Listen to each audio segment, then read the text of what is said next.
హెబ్రీయులకు రాసిన పత్రిక 11వ అధ్యాయము 7వ లేఖనము చూద్దాం. విశ్వాసమును బట్టి నోవహు అది వరకు చూడని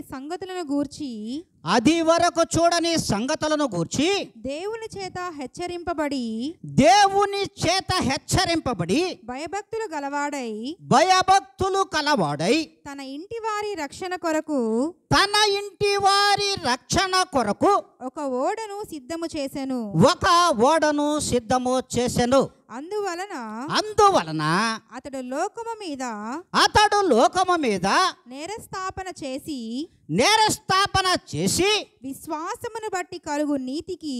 విశ్వాసము వలన కలుగు నీతికి వారసుడాయను. హల్లెలూయా, హల్లెలూయా. ఆదికాండం వెళ్ళిపోం ఒకసారి.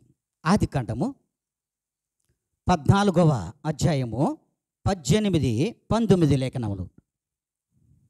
మరియు షాలేము రాజైన మెల్కీసెదకు రొట్టెను ద్రాక్షారసమును తీసుకొని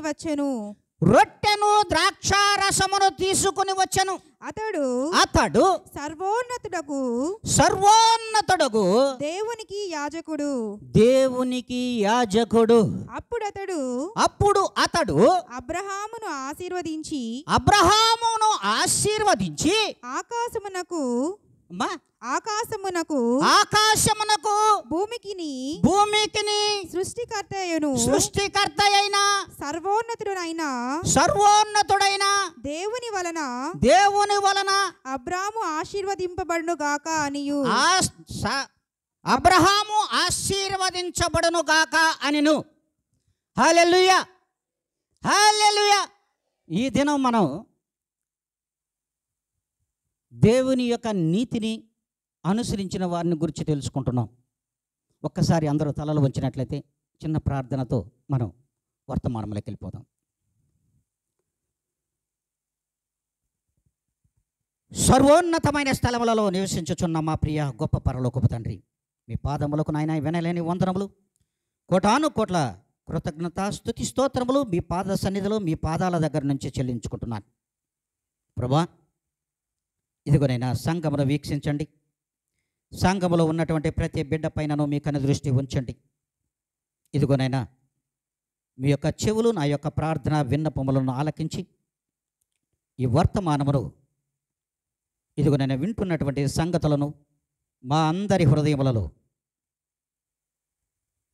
నిశ్చయముగా ఫలభరితముగా మీరే పండించి దీవించి సంఘమును ఆశీర్వదించుదురుగాక. ఆమెన్. హల్లెలూయా, హల్లెలూయా. మరి ఇక్కడ దేవుడు స్పష్టంగా మాట్లాడుతున్నాడు. మనము దేవునికి వారసులము కావాలి. మనం ఇప్పటివరకైతే వారసులమే అని అనుకుంటున్నాం. ఎందుకంటే రక్తంతో కడిగేసిపడాడు కాబట్టి, ఆయన రక్తపు బొట్టును మన మీద ఒలికించాడు కాబట్టి, ఒలికింపబడిన మనము దేవునిలోకి ఒలికి ఉన్నాము అంటే దేవునిలోకి వచ్చున్నామని అర్థం. అయితే ఈ యొక్క దేవునిలోకి వచ్చిన మనమందరము కూడా ఏమనుకుంటున్నామంటే మనం విశ్వాసులమే, దేవునికి వారసులమే, దేవుని బిడ్డలము, కుమార్తెలము, కుమారులమే, స్వాస్థ్యములుగా దేవునికి మనం ఉన్నాము అనేది మనందరికీ తెలిసిన విషయం. అంతే కదమ్మా, కాదా? అవునా? మరి మనమందరం విశ్వాసులమే. గట్టిగా చప్పట్లు కొట్టండి. విశ్వాసులం అనుకున్న వాళ్ళందరూ గట్టిగా కొట్టాలి. మనమందరము కూడా విశ్వాసులు, రైట్? అయితే మన అందరిలో ఎంతమంది దేవునికి వారసులంగా ఉన్నావు? హల్లెలూయా, హల్లెలూయా. మనమందరం కూడా ఎంతమందిమి దేవునికి వారసులుగా ఉన్నాం? ఇక్కడ ఇప్పుడే అబ్రహాం మనం నోవాహును గురించి చదువుకున్నాం. ఏమని చదువుకున్నాము? ఇది వరకు జరిగిన సంగతులన్నిటిని కూడా మరి ప్రక్కన పెట్టి దేవుడు అంటున్నటువంటి మాటలే. విశ్వాసమును బట్టి నోవాహు అది వరకు చూడని సంగతులను గూర్చి దేవుని చేత హెచ్చరింపబడి భయభక్తులు కలిగిన వాడై తన యొక్క విశ్వాసము చేత తన ఇంటి వారిని రక్షణ కొరకైన ఒక ఓడను దేవుడు సిద్ధపరిచాడు. ఎవరి కొరకు? తన ఇంటి వారి కొరకు దేవుడే నోవాహు దగ్గర ఓడను సిద్ధపరిచాడు. మరి ఈ ఓడలోనికి నువ్వు ప్రవేశించిన ఎడల నీవు బ్రతుకుతావు అని దేవుడు చెప్పాడు. మరి ఈ దినము నోవాహును ఆయన యొక్క విశ్వాసమును బట్టి, అందులో ఉన్నటువంటి స్థిరత్వమును బట్టి నీతికి వారసుడైపోయాడు. ఇక్కడ హల్లెలూయా, హల్లెలూయా. ఎవరు నీతికి వారసుడయ్యాడు? నోవాహు నీతికి వారసుడైపోయాడు. ఎలా? విశ్వాసమును బట్టి. మరి నెక్స్ట్ రెండోది నమ్మకమును బట్టి. మరి మూడోది దీనిలో చాలా ఉన్నాయి. అది వరకు చూడని సంగతులను అయితే నోవాహు ఏ దినము కూడా లోకం మీద చూడాల. బాగా ఆలోచించండి, చాలా చాలా ఉన్నాయి ఇందులో మర్మాలు. ఒకటి, దేవునిని బట్టి ఏ దినము కూడా ఈ నీతిమంతుడు లోకాన్ని ఏ దినము కూడా పట్టించుకోలేదు, చూడలేదు. ఒకటి. రెండవది, దేవుని చేత ఒక హెచ్చరికను ఎవరు పొందారు? నోవాహు పొందాడు. హెచ్చరిక ఒకటి దేవుడు చేశాడు. అయితే ఆ హెచ్చరికకు భయభక్తులు కలిగి ఉన్నాడు. ఎవరు? నోవాహు. బాగా ఆలోచించండి, ఇందులో ఎన్ని ఉన్నాయో మీకు అర్థమవుతాయి. ఒకటి, ఇది వరకు చూడని సంగతులన్నీ కూడా, లోకంలో ఉన్న సంగతులన్నీ కూడా నోవాహుకు తెలియదు. లోకం పాడైపోయిందని కానీ, జనం పాడైపోయారని కానీ, దేవుని నామమును అప్రతిష్ట పాలు చేస్తున్న జనాంగమున గురించి ఇక్కడ నోవాహుకు తెలియదు. ఒకటి. రెండు, దేవుడు ఒక హెచ్చరికను జారీ చేశాడు. ఆ హెచ్చరిక బట్టి ఇక్కడ భయభక్తులు కలిగినటువంటి జీవితంలో నోవాహు ఉన్నాడు. బాగా అర్థం చేసుకోండమ్మా. అలాగే తన యొక్క రక్షణ కొరకు, తన కుటుంబం యొక్క రక్షణ కొరకు రక్షింపబడాలి. ఇప్పుడు ఎవరు? హెచ్చరికను బట్టి భయభక్తులు కలిగిన వాడై, ఇక్కడ నేను భూమి సమస్తమును జీవరాశులను నేను సర్వనాశనము చేయబోతున్నాను నోవాహు అన్నప్పుడు దానికి ఆ హెచ్చరికకు ఈయన భయపడ్డాడు. ఎవరు భయపడ్డాడు? నోవాహు భయపడ్డాడు. భయపడిన మరుక్షణము దేవుడే ఒక సూచన ఇచ్చాడు. ఏమని ఇచ్చాడంటే, ఓడను సిద్ధపరచుకో. హల్లెలూయా. ఒక ఓడను సిద్ధపరచుకో. అయితే లోకము మీద ఉన్నటువంటి నేరస్థాపనంతా కూడా నీకు తెలియదు. ఆ నేరస్థాపన ఇది కూడా ఒక మెయిన్ లింకే. అయితే నేరస్థాపన ఈ యొక్క సృష్టి మీద ఉంది, అది నీకు తెలియదు. అయితే దానిని బట్టి నీవు, నీ కుటుంబము కేవలము నీ యొక్క విశ్వాసమును బట్టి దేవునిలో నీతికి వారసుడవుతావు. హల్లెలూయా. దేవునికి మరి నీతికి వారసుడయ్యాడు ఇక్కడ నోవాహు. ఎన్ని విన్నాడు ఆయన, ఎన్ని తెలుసుకున్నాడో చూడండి. లోకమును చూడని కారణంగా లోకంలో జరిగే సంగతులన్నీ కూడా నోవాహుకు తెలియదు. రెండు, భయభక్తులు కలిగినటువంటి బిడ్డ కనుక అతనిని దేవుడు హెచ్చరించాడు. బాగా ఆలోచించండి. హెచ్చరించినటువంటి ఆ హెచ్చరికకు ఎవరు? నోవాహు భయపడి, అయ్యా నా కుటుంబము నన్నును రక్షించమని అడగడం వలన ఒక ఓడను సిద్ధపరచుకోమన్నాడు. బాగా ఆలోచించండి. అయితే సిద్ధపరచుకున్నటువంటి ఆ యొక్క ఓడలో ప్రవేశిస్తున్నటువంటి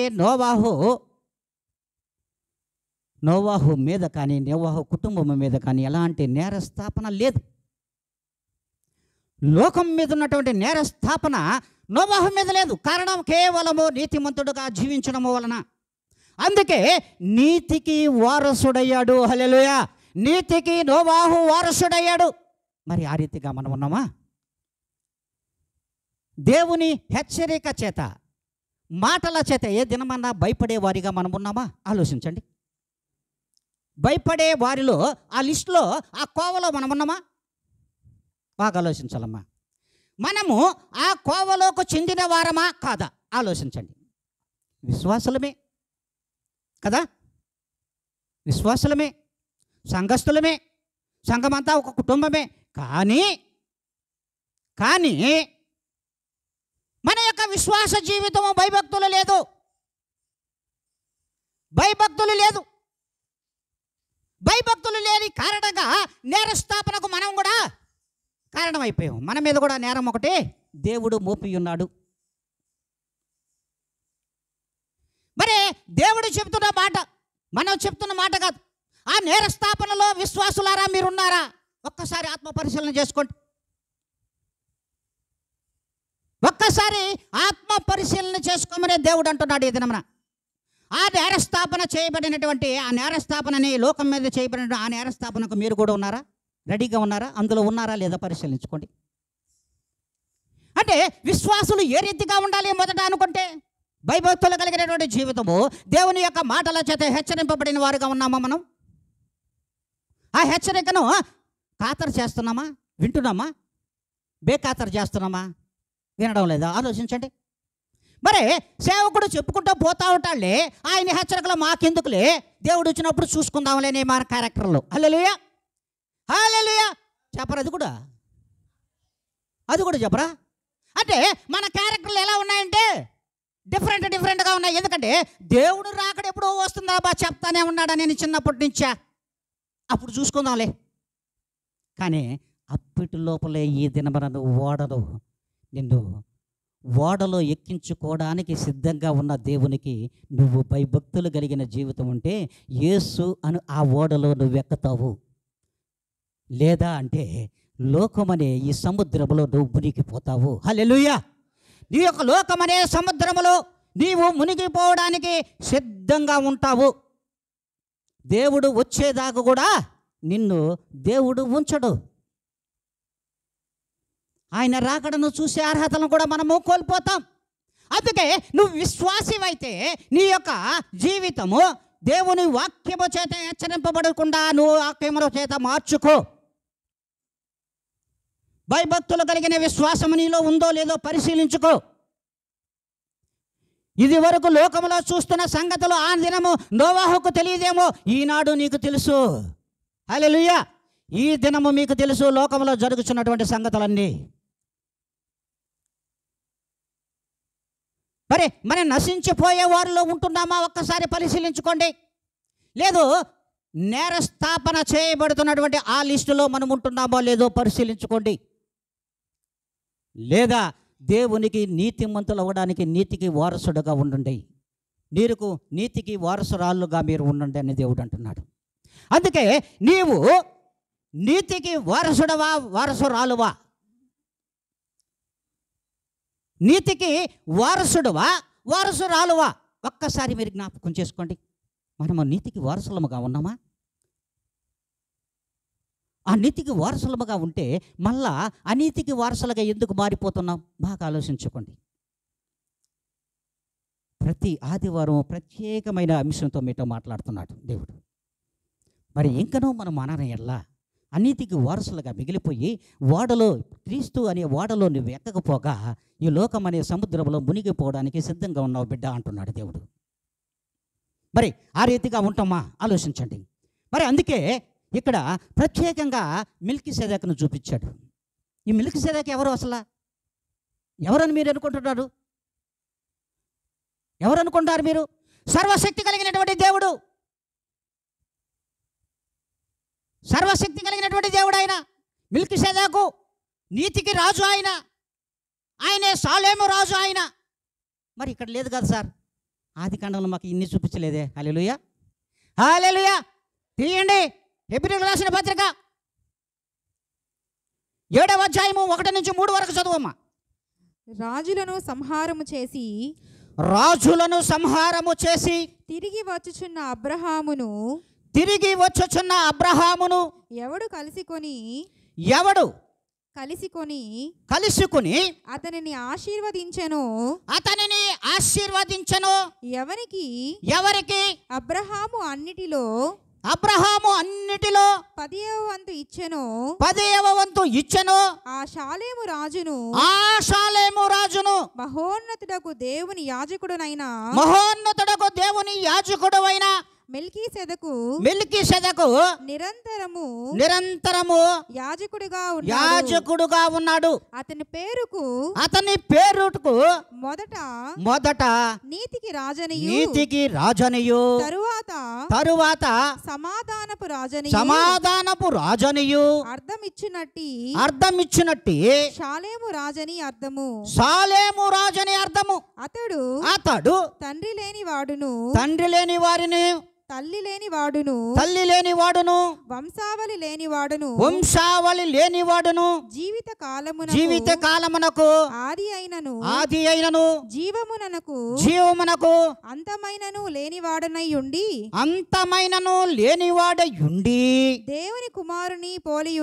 దేవుని కుమారుని పోలియున్నాడు. హల్లెలూయా, హల్లెలూయా. మరి ఇక్కడ ఈ మెల్కీసెదకును ఏ విధంగా చూపించాడో అర్థమైందా మీకు?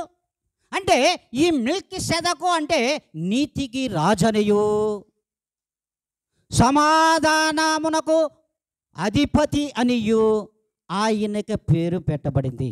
ఈయనకి వంశావళి ఉందా? ఈయన తరువాత ఉందా? బాగా ఆలోచించండి. ఈయనకు వంశావళి ఉందా? ప్రభువైన యేసుక్రీస్తు వారికి వంశావళి ఉందో ఒక్కసారి ఆలోచించండి. ఈ తరములో యేసుక్రీస్తు తరువాత ఉందా? లేదు.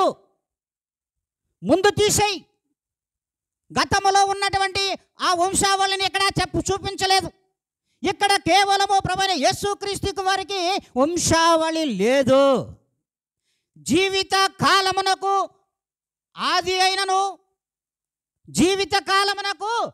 ఆది అయినను అంతమైనను ప్రభువైన యేసుక్రీస్తు వారే. అందుకే ఆయన చెప్పాను, సర్వోన్నతమైనటువంటి దేవుని యొక్క కుమారుడే ప్రభువైన యేసుక్రీస్తు వారు. ఆ యేసుక్రీస్తు వారిని దేవుడుగా మనము ఈ దినమున దేవుడు చూపిస్తున్నాడు. మరి అదే రీతిగా ఆయన చెప్తున్న మాట ఏంటంటే, జీవమునకు అంతమైన లేనివాడు ఆయన. జీవము జీవించుచున్నాడే కానీ ఆయనకు అంతము లేదు. కనుకనే ఆయన నీతికి రాజు అన్నాడు. ఆ నీతికి నీవు నేను వారసుడముగా ఉన్నామా? హల్లెలూయా, ఉన్నామా? మరి ఆయన వంశావళి లేనివాడు అని చెప్పాము కదా మనము. మరి ఆ వంశావళి లేనివాడు ఆదియు అంతము అయ్యి ఉన్నవాడు ఆయనే. జీవమునకు అంతము లేనివాడు ఆయనే. కనుక ఆ జీవమునకు అంతము లేనివారైనటువంటి ఆ ప్రభువుల వారికి మనము వారసులముగా ఉన్నామా? బాగా ఆలోచించండి. వాక్యంలో మీకు అర్థమవుతుంది. ప్రభువులు వారు మెల్కీసెదకు అంటే సర్వోన్నతమైనటువంటి యాజకుడు ఆయన. ఆయనే రొట్టెను ద్రాక్ష రసమును తెచ్చి ఎవరికి ఇచ్చాడు? అబ్రహాముకి ఇచ్చాడు. సొదొమ గొమొర్ర పట్టణాల నుండి లోతు యొక్క ఆస్తి పాస్తులను మందలను ఆ యొక్క దేశమును చెరపట్టి తీసుకొని రాజులు వెళ్ళిపోగా ఆ విషయము దోతల చేత మరి అబ్రహాము తెలుసుకుని యుద్ధమునకు వెళ్ళి వారిని జయించి తీసుకొచ్చి మరలా లోతుకిచ్చి ఒట్టి చేతులతో తిరిగి వస్తున్నాడు. హల్లెలూయా, హల్లెలూయా. ఇదిగో నీ పక్షముగా నేను యుద్ధం చేశాను అయ్యా లోతు, నీ దానిలో నాకు సగమిమ్మని ఆయన చెప్పలా. హల్లెలూయా, హల్లెలూయా. చెప్పలా. ఒట్టి చేతులలో వచ్చుచున్నప్పుడు మెల్కీసెదకు రొట్టెను ద్రాక్ష రసమును యాజకుడైన ప్రభువైన యేసుక్రీస్తు వారే తీసుకుని ఇచ్చాడు. ఇచ్చి ఈ రొట్టెను ఈ ద్రాక్ష రసమును తీసుకో, నేను నీతికి రాజును, షాలేము రాజును, నీతికి రాజును, సర్వోన్నతమైనటువంటి దేవుని నేను, కనుక దీనిని తినమని ఇచ్చాడు. మరి ఇప్పుడు మనం తింటున్నామే అదే రొట్టి అదే ద్రాక్ష రసం మా దినం ఇచ్చింది. కొట్టా చప్పట్లో కొట్టరా. ఎక్కడ పోతుందో మన జ్ఞానం? ఆ దినం ఇచ్చినటువంటి ఆ రొట్టెను, ఆ ద్రాక్షారసం అనే ఇది నా శరీరము, ఇది నా రక్తము, దీనిని తిను అన్నాడు ఆ దినమున అబ్రహాముని. ఈ దినమున నువ్వు తిను అంటున్నాడు మిమ్మల్ని విశ్వాసులందరినీ కూడా. తింటూ కూడా మనం నీతికి రాజులుగా ఉన్నామా? హల్లెలూయా, హల్లెలూయా. నీతికి వారసులుగా ఉన్నామా? హల్లెలూయా. అవి కూడా చెప్పబాకండి. హల్లెలూయా చెప్పము. ఎందుకంటే మనం నీతికి వారసులుగా లేవు కాబట్టి మన హృదయములు మనల్ని గద్దిస్తున్నాయి. మనం ఏం చేద్దాం? తుచ్చ మానవులు కదా. అదేమనంటే మన మాటలు ఎట్లా ఉంటే, మేము తుచ్చ మానవులు కదా, తుచ్చ నరులమే. కానీ తుచ్చమైనటువంటి ఆ నరుల యొక్క జీవితం ఎలా ఉండాలా? ప్రభువైన యేసుక్రీస్తుకు మాదిరిగా ఉండాలి కదా. మరి తుచ్చమైన మనము అదృశ్యమైనటువంటి వాటికి కాదు, కనబడే వాటికి మాత్రమే లోబడి ఎందుకు నడుస్తున్నామో? అదృశ్యమైన ఆ దేవునిలో తుచ్చులుగా కదా బతకాలి మనమా? హల్లెలూయా. మరి బ్రతుకుతున్నామా? ఆ నీతికి వారసులుగా ఉంటామా? ఏమ్మా సమాధానం ఎవరు చెప్పరా? దేవుడు అడుగుతున్నాడమ్మా. ఆత్మదేవుడు తెలియజేస్తున్నమాట. జీవమునకు అంతము లేదు ప్రభువైన యేసుక్రీస్తు వారికి. ఆదియు అంతము ఆయనే ఉన్నాడు. ఆ జీవమునకు, నిత్య జీవమునకు మీరు అర్హులుగా ఉన్నారా? నీతిమంతులైతే మీరు వారసులుగా ఉంటారు ప్రభువులకి. నీతిమంతులు మనము కానట్లయితే ప్రభువుకు వారసులము కాలేమో, నీతికి వారసులము కాలో. నీతి ప్రభు అయినాడు, సత్యము ప్రభు అయినాడు, యథార్థత ప్రభు అయినాడు. లేఖనము ప్రభులు వారిని చూపిస్తుంది, ప్రభుల యొక్క వాక్కును చూపిస్తుంది, ప్రభుల యొక్క రక్తములో పలికినటువంటి మాటలను చూపిస్తూ ఉంది. కానీ ఇంకనూ మనము నీతికి వారసులము కాలేకపోతున్నాము. కారణం మాకే తెలియదు సార్. మీకేం చెప్తాం పాస్టర్ గారు? హల్లెలూయా, హల్లెలూయా. మీకేం చెప్తాం పాస్టర్ గారు? మాకే తెలియదు కదా. మరి దేవుడు చెప్తున్న మాటే. మరి మెల్కీసెదెకు కంటే ఇప్పుడు మీకు ఏమర్థమైంది? అసలు సర్వోన్నతుడైనటువంటి దేవుడు, సమాధానమునకు రాజనియు, నీతికి రాజనియు, ఆయనే సాలేము రాజనియు పేరు. ఇప్పుడు సాలేము రాజు అంటే మనకి ఎవరు గుర్తు రావాలి? నీతికి రాజుకు గుర్తు రావాలి. ఆ నీతికి రాజు ఎవరు? ప్రభువైన యేసుక్రీస్తు వారు. హల్లెలూయా, హల్లెలూయా. గుర్తుందామా ఇప్పుడమ్మా? అంటే ఈ నీతికి రాజు అయినటువంటి ఆ రాజుకు మనము వారసులమా? ఏమ్మా చెప్పరా? మనం వారసులమేనా? నిజంగా వారసులమేనా? వారసులమే. రైట్. నీతిగా ఉండాలిగా. ఈ దినం నుంచి నీతిగా ఉంటామా? కొట్టు చాపట్లు. ఉంటామో అని అన్న కొట్టండి. కొట్టాలా గట్టిగా. మనం నీతికి రాజుగా ఆ రాజును పోలి నడుచుకుంటాము, వారసుడుగా ఉంటాము అనుకుంటే చప్పట్లు కొట్టాలి. మరి ఈ దినం నుంచే మన ప్రవర్తన మారాలి, మన తీరు మారాలి, మన రాత మారాలి, మన యొక్క నడవడిక మారాలి, మన క్రియలు మారాలి. మనం నీతికి వారసుడైన యేసుక్రీస్తుకు వారసుడుగా ఉందాము, వారసురాలుగా ఉందాము అనుకుంటే మన ప్రవర్తన అంతా క్వైట్ డిఫరెంట్గా మారాలి. అర్థమా? అబ్బో, మందిరంలో తలలు ఏమి ఊపుతారో, ఏమి చప్పట్లు కొడతారో, కానీ బయటికి వెళ్ళిన తర్వాత అబ్బా ఆ నీతి మనకొద్దులే అబ్బా, ఆడ మాత్రం విన్నామా? హల్లెలూయా, హల్లెలూయా కూడా చెప్పము. ఏంటంటే చెప్తుంది నేను. మరి దేవుడు చెబుతున్న మాటలు కానీ మీ సేవకుడు యొక్క నోటి నుండి వచ్చే మాటలు కాదు, ఈ లోకం వలిగే మాటలు కాదు. దేవుని యొక్క యథార్థమైన పలుకులను ఈ దినం మాట్లాడుతున్నాడు. మరి అందుకే దేవుడు అంటున్నాడు, ఆ మెల్కీసెదెకు కంటే ఎవరు కనబడాలి మనకు? షాలేము రాజు కనబడాలి. షాలేము రాజు అంటే నీతికి రాజు కనబడాలి. ఆ నీతి రాజుకు, నీతికి రాజు అయినటువంటి ఆ నీతికి మనము వారసుడుగా ఉండాలి. మరి నాటి దినములలోనే నోవాహు గారు నీతికి రాజుగా ఉన్నాడు, నీతికి వారసుడుగా ఉన్నాడు. నోవాహు గారు నీతికి వారసుడయ్యాడు. మనము ఈ దినమున ఆ దినము ప్రభువైన యేసుక్రీస్తు వారు ఆయనకు రొట్టెను ద్రాక్షారసం ఇవ్వలేదు. హల్లెలూయా. ఇచ్చాడమ్మా? ఎక్కడైనా చూపిస్తారా? లేదు. కానీ ఈ దినమున మనం విశ్వాసులమని చెప్పి మనము ఆయన రక్తంతో కడగబడి నీళ్ళలో ముంచబడి బాప్తిసం పొందడం అంటే నీళ్ళలో ముంచబడినటువంటి మనము ప్రభువులు యేసుక్రీస్తు వారిని నిలవన ముంచేస్తున్నామే. హల్లెలూయా, హల్లెలూయా. ప్రభువైన యేసుక్రీస్తు వారిని నిలవన ముంచేస్తున్నామే. నీళ్ళల్లో మనం పైకి తేలుతున్నాం, ఆయన్ని మాత్రం ముంచేస్తున్నాం. హల్లెలూయా. ఏందమ్మా చెప్పరా ఎవరు? నిన్ను ముంచి లేపుట బాప్తిసం అంటే నీళ్ళల్లో, అంతే కదమ్మా. నీళ్ళలో ముంచి లేపుట. అయితే మనం లేస్తున్నాం కానీ ప్రభువైన యేసుక్రీస్తు నామమును మాత్రం నీళ్ళలో తొక్కేస్తున్నాం. హల్లెలూయా. తప్పమ్మా, తప్పు నాయన. అంటే నీళ్ళలో ముంచివేయడమే కాదు, కానీ లోకములో ఆయన పేరును నిండా ముంచేయిద్దమ్మా, నిండా ముంచేయిద్దని దేవుడి దినమున తన మాటల ద్వారా తెలియజేస్తున్నాడమ్మా. నీకు అవే, నాకు కూడా ఆమె మాటలమ్మా. మరి దేవుడు తెలియజేస్తున్న మాటే మరి చూద్దాం. మరి దేవునిలో మనం ఫలించి ఆయన మాటలను మనం విన్నట్లయితే మనం ఏ రీతిగా ఫలిస్తామో తెలుసా? చూడండి, హెబ్రీయులకు రాసిన పత్రిక ఆదికాండము 4వ అధ్యాయము 10వ లేఖనం. అప్పుడు ఆయన నీవు చేసిన పని ఏమిటి?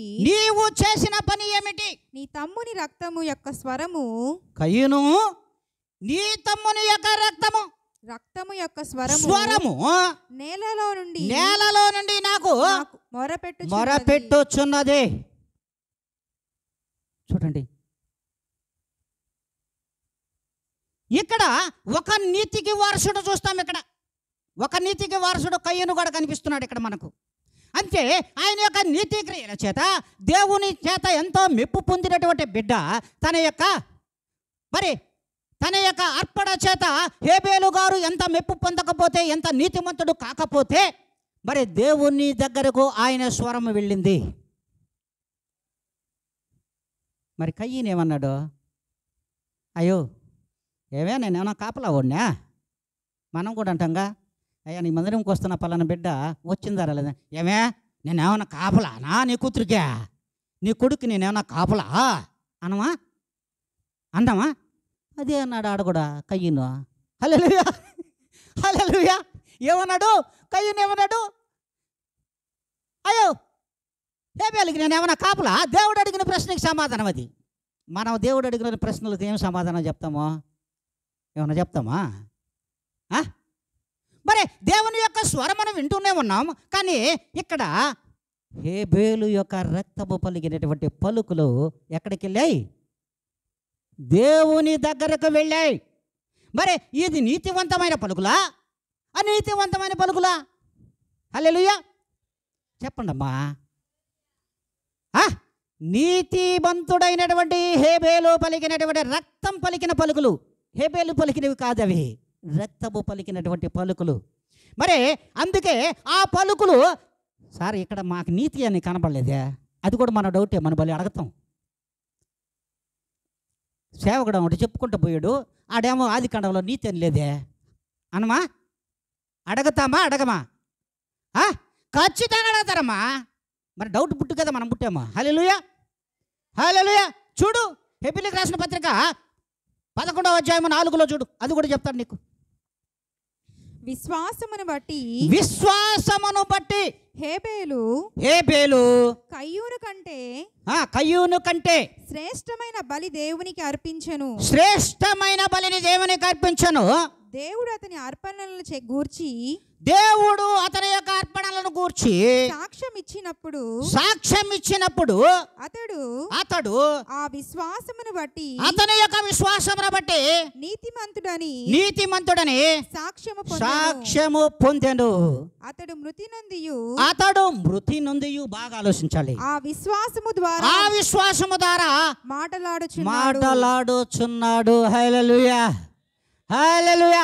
నీవు ఈ దినము నుండైనా నీతిమంతుడుగా, వారసుడుగా, నీతికి వారసుడుగా బ్రతికితే, మనం చచ్చిపోయినా కానీ మన రక్తం పోయి దేవునితో మాట్లాడుతుందంట. హల్లెలూయా, హల్లెలూయా. మన యొక్క విశ్వాసమును బట్టి, ఈ లోకంలో విశ్వాసపరమైన జీవితమును బట్టి మనము మరణించినా కూడా మన రక్తము పోయి దేవునితో మాట్లాడుతుందని స్పష్టంగా తెలియజేశాడు. ఎందుకని? హేబేలు నీతిమంతుడు కనుక. వచ్చిందమ్మా, మీకు తెలిసిపోయింది ఇప్పుడు, వచ్చింది కదా సమాధానమా? హల్లెలూయా, హల్లెలూయా, హల్లెలూయా.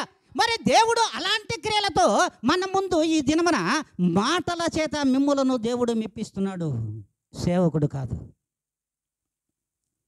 ఈ మాటలు స్పష్టమైనవి, పరిశుద్ధ గ్రంథంలో రాయబడినవి తప్ప వేరొకటి కాదు.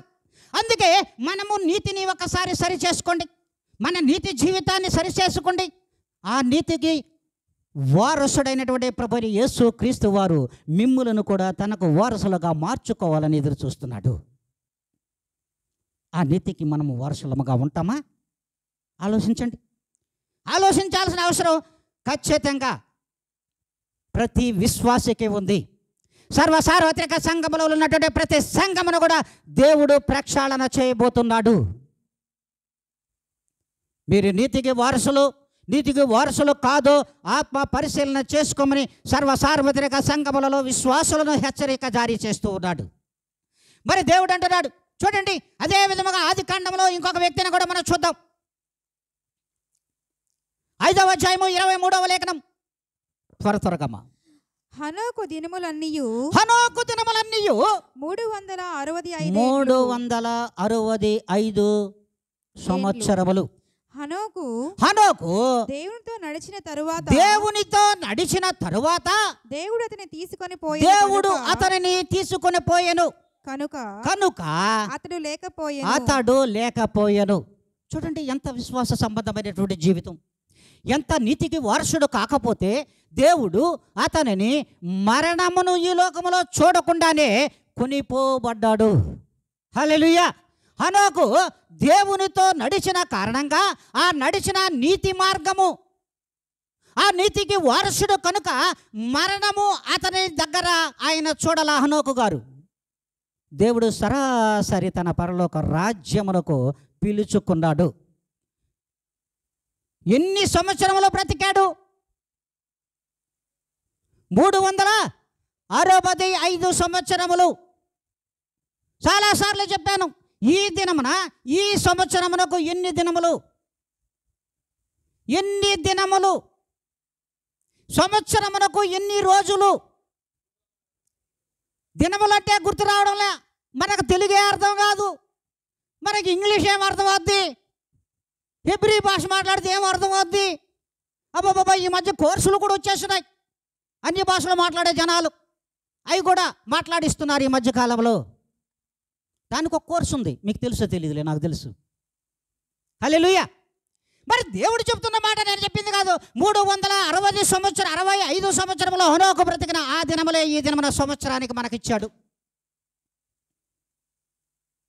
ఇది నీతికి రాజు అయినటువంటి ఆ రాజుకు వారసుడుగా హనోకు నడవబట్టి, హనోకు ఆ నీతికి వారసుడుగా ఉండబట్టి అతని యొక్క విశ్వాసమును బట్టి మరణమును చూడకుండానే దేవునితో వెళ్ళిపోయాడు. మరి మనమా?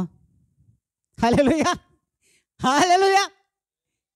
ఇప్పుడే కదా చెప్పాము, మేము విశ్వాసులుగా ఉంటాము, నీతికి వారసులంగానే ఉంటామని కదా. ఎప్పుడు చప్పట్లు కొట్టారు మీరు? మరి ఒక్కసారి ఆలోచించండి. మరి ఆ నీతికి రాజుగా ఆయనని నీతికి వారసుడుగా హనోకుని ఎందుకు చూపించాడు? ఆ నీతికి వారసుడుగా అక్కడ రాశాడా? అక్కడ రాసుందా? లేదు. మరి రండి, నూతన నిబంధనలోకి రండి, క్రొత్త నిబంధనలోకి రా. హెబ్రీయులకు రాసిన పత్రికలోనే స్పష్టంగా తెలియజేస్తూ ఉన్నాడు. చూడు 10వ అధ్యాయము 31వ లేఖనం. 11:5. సారీ అమ్మా, విశ్వాసమును బట్టి హనోకు మరణము చూడకుండానట్లు కొనిపోబడెను. అతడు కొనిపోబడక మునుపు దేవునికి ఇష్టడై ఉండెనని సాక్ష్యము పొందెను. కాగా దేవుడు అతనిని కొనిపోయిన కనుక అతడు కనబడలేదు. మరి విశ్వాసమునకును వారసుడు ఆయనే. మరి వారసుడు అనేటువంటి ఆ వ్యక్తిని నీతిమంతుడుగా ఎంచబడే కదా తీసుకుపోయాడు. మరి ఆ నీతిమంతుల వారసులో చివరి కోవాలన్నా మనం ఉందామా? అబ్బా, మనం ఎందుకు ఉంటామయ్యా? మనం ఉండడానికి వీలు లేదే, లోకం మనం ఆ విధంగా ఉంచడం లేదే. మరి ఏమి చేయాలి? ఆలోచించండి. దేవుడు స్పష్టంగా తెలియజేస్తున్నాడమ్మా. మరి అవిధేయతకు సాక్ష్యంగా మనం ఈ లోకంలో జీవిస్తున్నా, అవినీతికి సాక్షులుగా ఈ లోకంలో జీవిస్తున్నా యథార్థత లేని బ్రతుకులలో మనం బ్రతుకుచున్నాము కనుక నీతికి వారసులము కాలేకపోతున్నావు. ఆ షాలేము రాజుకు వారసులము కాలేకపోతున్నామమ్మా. ఎందుకు? మన విశ్వాస జీవితం ఎక్కడ సన్నగిల్లుతుంది, ఎక్కడ మరుగున పడిపోతుందో ఒక్కసారి ఆలోచించుకోండమ్మా. ఒక్కసారి మీరు ఆలోచించుకోవాలని ప్రభువుల పేరట మీకు నేను తెలియజేసుకుంటున్నాను. అంతేకాదు, నీతి అనేది ఈ లోకంలో కనబడేదంతా నీతి కాదు. బాగా ఆలోచించాలి. కనబడేదంతా నీతి కాదు. కనబడేదనే దానిని శోధించి వెతకగలిగితే ఆ నీతిని నువ్వు పట్టుకోగలవు, ఆ నీతిలో నువ్వు జీవించగలవు. కనబడే మాటలన్నీ నీతిమంతమైనవి కావు. చెప్పబడుతున్న మాటలన్నీ కూడా, వర్ణించుచున్న మాటలన్నీ నీతిమంతము కావు. కానీ ఆ మాటల వెనకన అదృశ్యమైనటువంటి నీతిని వెతకగలిగితే ఆ నీతి నీకు కనబడుతుందమ్మా. అందుకే ఆ నీతి నీకు కనబడాలంటే ప్రభు అయిన యేసుక్రీస్తుకు నువ్వు కనబడాలి. హల్లెలూయా. ఆ నీతి నీకు కనబడాలంటే ప్రభు అయిన యేసుక్రీస్తు నీకు కనబడాలి. ఆ నీతికి నీవు వారసుడువు కావాలి, వారసురాలువు కావాలి. అప్పుడు ఆ నీతిని దేవుడు నీకు తెలియజేస్తాడు. మరి ఆ రీతిగా మనమున్నామా? పరిశీలించుకోండమ్మా. పరిశీలించుకోండి, పరిశోధించండి, శోధించి తెలుసుకోండమ్మా. మరి శోధించి తెలుసుకోమని దేవుడు ఈ దినం అంటున్నాడు. అందుకే దేవుడే ఒక గొప్ప మాట చెబుతాడు. చూడండి, హెబ్రీయులకు రాసిన పత్రికలోని 10వ అధ్యాయం 31లో ఆ నీతి ఏ రీతిగా ఉంటుందో తెలియజేస్తాడు. ఇక్కడ హెబ్రీయులకు రాసిన పత్రిక 10వ అధ్యాయము 31వ లేఖనం. జీవము గల దేవుని చేతిలో, జీవము గల దేవుని చేతిలో పడుట పడుట భయంకరము, భయంకరము. హల్లెలూయా, హల్లెలూయా. అర్థమైందమ్మా? ఎవరికి అర్థం గలా? అర్థం గలా? జీవము కలిగినటువంటి ప్రభువైన యేసుక్రీస్తు యొక్క చేతిలో పడుట అతి భయంకరము. అతి భయంకరమైనటువంటి విధానము. ఆ చేతిలో నువ్వు పడ్డావంటే ఆ భయంకరమైనటువంటి స్థితిలో దేవునిలోనే నువ్వు ఉంటావు. ఆ దేవునిలో ఉండకుండా బయటికి వెళ్ళలేవు. అందుకే దేవుని చేతిలో పడాలంటే ముందు దేవుని యొక్క కనుదృష్టిలో నువ్వు పడు. దేవుని నీతికి వారసుడవవు, వారసురాలువవు. సర్వసార్వత్రిక సంఘములతో దేవుడు సూటిగా మాట్లాడుతున్నాడు. నేను ప్రభువు చేతిలో పడ్డాను అని అన్న తర్వాత నీ జీవితమే భయంకరం, అంతే. ఆ భయంకరమైనటువంటి పరిస్థితుల నుంచి ఛేదించుకొని బయటకు వచ్చావో నీ జీవితము కుక్కలో చింపిన విస్తరాకు లాంటిది అయిపోతుంది. ఎలా అవుతుంది?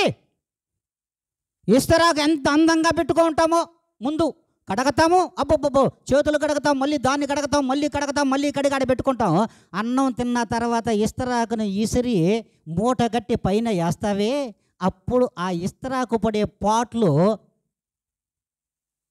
దేవునిలో నుంచి మనం బయటికి వెళ్ళిపోతే, ఆ భయంకరుడైనటువంటి దేవునిలో నుంచి బయటికి వెళ్ళిపోతే ఆ ఇస్తరాకు లాంటి తూటులు అయిపోతాం మనము.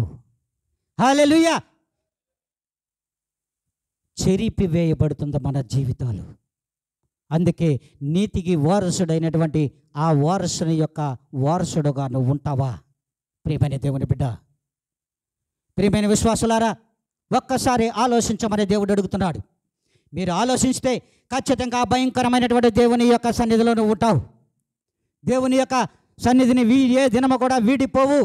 దేవుని యొక్క మాటలను తూచా ఆచరణలో పెట్టగలవు. దేవుని మాటలకు, దేవుని వాక్యమునకు, దేవుని యొక్క ఉపదేశములకు తిలోదు కాలేవు. అందుకే దేవుడి దినము స్పష్టంగా మనందరితో మాట్లాడుతున్నాడు. మరి ఆ మెల్కీసెదెకు నువ్వు వారసుడుగా ఉన్నావా? ఆ మెల్కీసెదెకు అయినటువంటి నీతికి రాజు అయినటువంటి ఆ నీతికి రాజుకు నువ్వు వారసుడుగా ఉన్నావా? వారసురాలుగా ఉన్నావా? వారసులుగా ఉన్నాయా సంఘాలు? మరి వారధిగా ఉన్నాయా? వారసులుగా ఉన్నారు? ఒక్కసారి జ్ఞాపకం చేసుకోండి. మరి దేవుడు అంటాడు, మరి ఏ రీతిగా మనం ఈ లోకంలో జీవిస్తున్నాం, ఏ రీతిగా ఈ లోకంలో బ్రతుకుతున్నాం, ఏ రీతిగా మనం ఈ లోకంలో మరి నీతిని గ్రహించగలుగుతున్నాం, నీతిని గ్రహించే వ్యక్తులలో మనం ఉన్నామో లేదో, ఆ జాబితాలో ఉన్నామో లేదో జ్ఞాపకం చేసుకోండి. మరి అందుకే దేవుడు స్పష్టంగా మాట్లాడుతున్నటువంటి మాట, మరి ఆ నీతికి రాజు అనేటువంటి మెల్కీసెదెకు, ఆ మెల్కీసెదెకును చూసే యోగ్యత మనకుందా? ఆలోచించండి. మరి అందుకే హెబ్రీయులకు రాసిన పత్రిక 11వ అధ్యాయము 24, 27 లేఖనాల్లో మాట్లాడుతున్నాడు. 24 నుంచి 27 వరకు ఇక్కడ స్పష్టంగా మనం చూస్తాం. పరో యొక్క కుమార్తె యొక్క కుమారుడు కాదు, పరో మనవడు అనిపించుకోవడానికి వీళ్ళు అతను ఇష్టపడలేదు. పరో యొక్క మనవడు అనిపించుకోవడానికి కూడా ఇష్టపడాల. కుమార్తె యొక్క కుమారుడు ఏమవుతాడు? రాజుకి ఏమవుతాడు? కుమారుడు అవుతాడా? మనుమడు అవుతాడు. ఆ మనవడు అనిపించుకోవడానికి కూడా ఆయనకి ఇష్టపడలేదు మోషే గారు. మరి ఇష్టపడక ఆ యొక్క భోగభాగ్యాలు, పాపపు భోగభాగ్యాలు నాకు అవసరం లేదు. హల్లెలూయా. పరో దగ్గర ఉంటే ఏమొస్తుంది ఆయనకి? పాప భోగాలన్నీ కూడా అనుభవించవచ్చు. పాప భోగభాగ్యాలు, ఆడ భాగ్యాలనే పెట్టాడు, కానీ భోగభాగ్యాలు అనిపించడం ఆయనకి ఇష్టపడలేదు. నాకు అవసరం లేదు. అదృశ్యమైనటువంటి దేవునికి నేను వారసుడుగా ఉండాలి, ఆయన ఇచ్చే బహుమానమే నాకు కావాలని ఐగుప్తు నుండి రాజు ఆజ్ఞను తిరస్కరించి వెళ్ళిపోయాడు. రాజాజ్ఞను తిరస్కరించి వెళ్ళిపోయాడు. మరలా ఐగుప్తుకే వచ్చాడు. మళ్ళా తిరిగి ఐగుప్తుకు వచ్చి ఐగుప్తులో ఉన్నటువంటి ఇశ్రాయేల్ జనులను కాపాడడానికి ఆయన సరాసరి అందరిని తీసుకుని, ప్రభు యొక్క జనములను తీసుకుని ఎర్ర సముద్రమును ఎండిన నేలను దాటించినట్టుగా నడిపించేశాడు. నెమ్మదిగా సముద్రం మధ్యలో నడిచి వస్తున్నారు మనోళ్ళు. ఎలాగా? తాబేలులాగా. హల్లెలూయా, హల్లెలూయా. మరి ఈ తాబేలులాగా నడిచి వస్తున్నారు మనోరు ఎర్ర సముద్రంలో మధ్యలో ఎండిన నేల మీద వచ్చినట్లుగా. మరి పరోజు తరుముతున్నాడు. వాళ్ళు మాత్రం గుర్రాలు వేసుకొని, రౌతులు వేసుకొని పరిగెత్తుతున్నారు. వీళ్ళు దాటంగానే నడి సముద్రంలోకి వస్తాను అట్టన్నాడు. హల్లెలూయా. ఎట్టన్నాడు? అట్టన్నాడు. అలా ఈ రెండు అలలు కలిసి పరో యొక్క సైన్యమును, పరోను కూడా అందులో ముంచేశాడు. హల్లెలూయా, హల్లెలూయా. మరి నువ్వు ఎండిన నేల మీద నడవాలనుకుంటున్నావా యేసయ్య ఓడలో ఎక్కడానికి? హల్లెలూయా. ఆ నీతికి వారసుడుగా బ్రతికినట్లయితే, ఆ నీతికి వారసురాలుగా నువ్వు జీవించినట్లయితే ఖచ్చితంగా నువ్వు ఎండిన నేల మీద నడిచి ఆ ఓడలో ఎక్కి ఈ లోకమనే జలబలలో నువ్వు బలి కావు. హల్లెలూయా. మరి దేవుడు అదే చెప్తున్నాడు. మరి నీతికి వారసుడుగా నువ్వు జీవించగలిగినట్లయితే నీ యొక్క జీవితము ధన్యకరమైన జీవితమే, కానీ వ్యర్థమైన జీవితం కాదు అంటున్నాడు. మరి ఆ రీతిగా ఉందామా? ఏముండలేంలేమ్మా, ఉండలేం కదా. అంటే లోకం చాలా బాగుంది, అందంగా ఉంది, బాగా కనిపిస్తుంది, ఆహ్లాదకరంగా ఉంది. లోకంలో మనము జీవిస్తాంలే, కానీ విశ్వాసం అనే పేరు మాత్రం అంటే చాలులే, ఆ ట్యాగ్ తగిలించుకుంటే చాలులే, దేవుని బిడ్డ అనే ట్యాగ్ తగిలించుకొని లోకంలో నడిస్తే చాలులే అనుకుని మన జీవితాలు ముగించేసుకుంటున్నాం. ప్రియమైన దేవుని బిడ్డ, ప్రియమైన విశ్వాసులారా, మనం ఏ రీతిగా ఉన్నాం ఒక్కసారి జ్ఞాపకం చేసుకోండి. మరి ఆ నీతికి వారసులుగా ఎంతమంది ఉన్నారు చూడాలి. ఆ సాలేము రాజుకు వారసులుగా ఎంతమంది ఉన్నారు? అబ్రహాము లేడా? ఇస్సాకు లేడా? యాకోబు లేడా? ఆలోచించండి. మరి వేశ్య అయినటువంటి రాహోబు లేదా?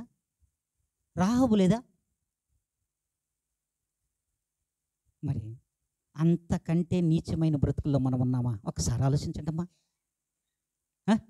మరి అలాంటి వాళ్ళు నీతికి వారసులైనారు.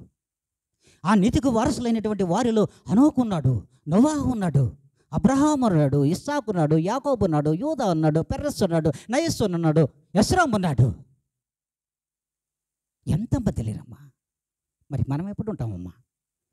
దావీదు ఉన్నాడు, సంసోను ఉన్నాడు, ఇంకా చెప్పమంటారా? రూతు లేదా? సొలొమోను లేడా? మరి ఎంతమంది లేరు? మరి మనమున్నామా? హల్లెలూయా, హల్లెలూయా. మనమున్నామా? అబ్బాబాబా, వాళ్ళు కనీసం ఒకరు వరుసనైనా కనీసం ఆ చెంగు పట్టుకునే అర్హతలైనా మనకున్నాయా? ఆలోచించడమ్మా, ఆలోచించండి. దేవుడు, ఆత్మదేవుడు ఎప్పుడు కూడా అబద్ధం చెప్పడు. నీతికి రాజు అయినటువంటి మెల్కీసెదెకు రాజుకు, ఆ రాజుకు వారసులముగా మనం ఉన్నామా లేదా? ఒక్కసారి ఆలోచించండి. ఒక్కసారి ఆలోచించండి. ఒక్కసారి మనం ఆలోచించినట్లయితే మన జీవితం, మన బ్రతుకే ఒక జీవితం అమ్మా. మన బ్రతుకు ఒక జీవితం. ఆ జీవితానికి ప్రభువు పరమార్థంగా ఉండాలి, కానీ వేరొకరు కాదమ్మా. ఆ ప్రభువుకు వారసులముగా ఉండాలి, కానీ వేరొక అనీతి కాదమ్మా. ఆ నీతికి వారసులముగా మనం ఉండాలమ్మా. ఇంకొక అడుగు ఒక వేస్తే ఒక కవి అంటాడు, చెప్తాను. ప్రేమ అనేది ఒక కళ అంట. హల్లెలూయా. ప్రేమ అనేది ఒక కళ. ఈ కళను సృష్టించిందే నా ప్రభువైన యేసుక్రీస్తు వారు. ఇది మర్చిపోయాడు వాడు. హల్లెలూయా. ఈ కళను సృష్టించిందే నా ప్రభువైన యేసుక్రీస్తు వారు. ప్రేమ అనేది ప్రతి మనిషికి ఇచ్చినటువంటి ఒక కళ. ఆ కళను సృష్టించినటువంటి ప్రభువైన యేసుక్రీస్తు వారు అనేది అతనికి తెలియదు. మరి చూడండి, ఆ ప్రేమ కళంకము తెచ్చేదిగా ఉండకూడదు. ప్రభువుకు కళంకము తెచ్చేదేవాగా ఉండకూడదు, కానీ కళగా మాత్రమే కనబడాలి. ఆ కళను ప్రచురపరిచే వారముగా మనము కనబడాలి. ఆయన వారసులముగా మనము జీవించాలి. ఆ ప్రభువే మనలో ఉన్నటువంటి కళమ్మ. ఆ కళను ఇప్పుడన్నా బయటకు తీద్దామా? ఇక ముందైనా ఇంత వర్తమానం ఉన్నాంగా పాస్టర్ గారు, ఇంకన్నా ఒక్క పక్కన్నా బయట తీద్దాంలే, అంతా తీయలేం కానీ ఒక పక్క తీద్దాం అనుకుంటున్న వాళ్ళు ఒకసారి చప్పట్లు కొట్టండి.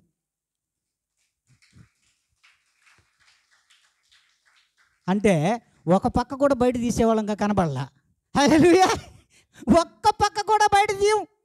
ఆ నీతికి వారసుడైన ప్రభువైన యేసుక్రీస్తు యొక్క ప్రేమ పంచినటువంటి, ఆ ప్రేమకు ఒక కళ అయినటువంటి ప్రభువైన యేసుక్రీస్తును ప్రచురపరచడంలో మనము ఒక భాగం అన్నా కృషి చేద్దామంటే వాళ్ళల్లో కూడా మనం కనబడడం లేదే, చప్పట్లు లేవు. ఏం చేద్దాము అంటే విశ్వాస సంబంధమైన జీవితం,